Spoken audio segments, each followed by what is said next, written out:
Voilà, en écoutant ce texte, je pensais à notre frère et père Louis.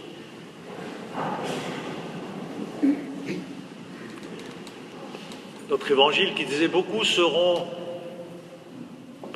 de premiers seront les derniers. Et ce qui m'a attiré, c'est ce beaucoup, parce que je pense que ça parle beaucoup de Louis. Louis n'était jamais incisif, il n'était jamais les derniers seront les premiers, non, beaucoup. Voilà. Et pendant plusieurs visites chez les différents docteurs, quand il avait des petits bobos à la fin de sa vie, eh bien, souvent, on me demandait, c'est votre père? Alors, malgré notre différence de morphologie quand même, oui. Et je disais oui, mais non, c'est pas mon père. Et je pense que pour lui dire adieu, eh bien, j'ai retrouvé quelques mots qu'il avait écrits au départ de son papa. J'ai pas trouvé mieux à dire. J'ai reçu ton dernier soupir. Une grosse larme s'est formée et a coulé toute seule. Notre passé s'en est allé. Il faut que je m'habitue à te retrouver autrement. Tu es parti devant, déjà arrivé dans le royaume.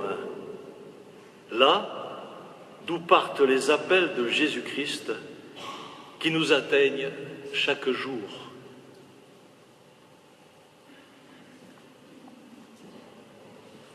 Merci Pierre de nous avoir livré ce beau message final au moment où nous allons lui dire adieu à notre frère Louis.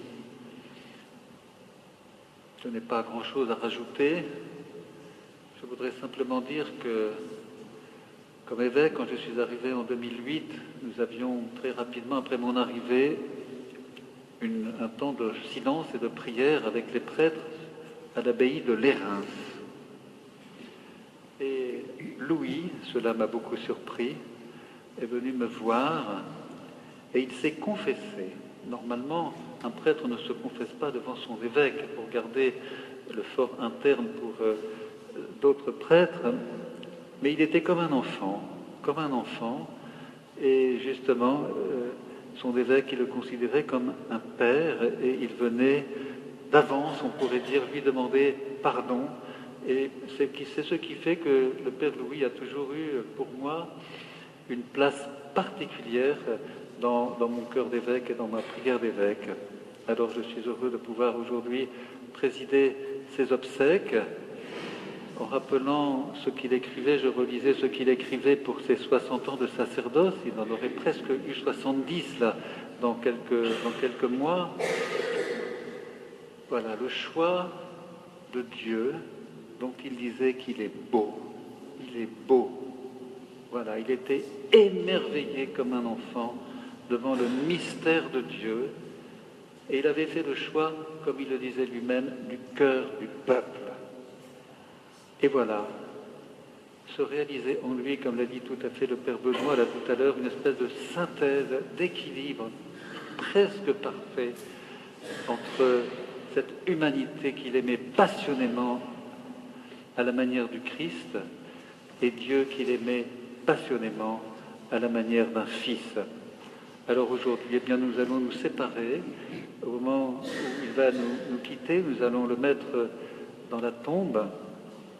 Eh bien, nous nous rappelons que son âme est déjà dans le cœur de Dieu depuis bien longtemps, depuis toujours, depuis peut-être depuis qu'il était dans le sein de sa mère, et son corps est maintenant endormi dans l'attente de la résurrection. Ce corps qui est comme la mémoire de tout ce que nous avons vécu avec lui et qui est en attente de l'éternité d'amour de Dieu, de la résurrection dans l'éternité d'amour de Dieu.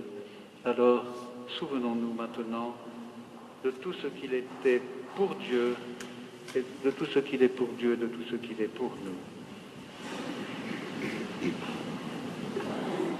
Pierre.